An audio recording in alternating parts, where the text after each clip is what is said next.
Today's reading is Exodus chapter 1. Chapter 1. Israel increases greatly in Egypt.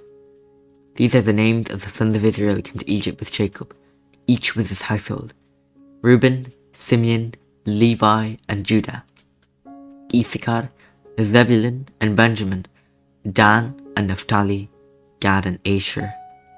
All the descendants of Jacob were 70 persons. Joseph was already in Egypt. Then Joseph died, and all his brothers and all of that generation. But the people of Israel were fruitful and increased greatly. They multiplied and grew exceedingly strong, so that the land was filled with them. Pharaoh oppresses Israel. And there arose a new king over Egypt, who did not know Joseph. And he said to his people, "Behold, the people of Israel are too many and too mighty for us. Come, let us deal shrewdly with them, lest they multiply, and if war breaks out, they join our enemies and fight against us and escape from the land." Therefore they set taskmasters over them to afflict them with heavy burdens. They built for Pharaoh store cities, Pithom and Ramses. But the more they were oppressed, the more they multiplied, and the more they spread abroad.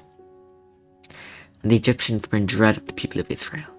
So they ruthlessly made the people of Israel work as slaves, and made their lives bitter with hard service, in mortar and brick, and in all kinds of work in the field. In all their work they ruthlessly made them work as slaves.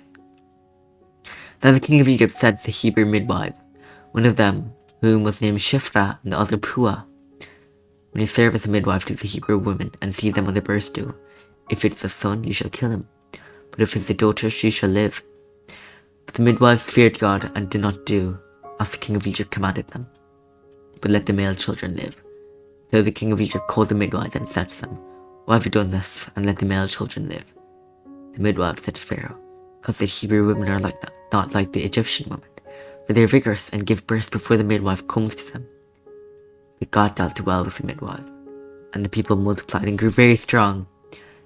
And because the midwives feared God, he gave them families. Then Pharaoh commanded all his people, "Every son that is born to the Hebrews you shall cast into the Nile, but you shall let every daughter live." This is the word of the Lord. Amen.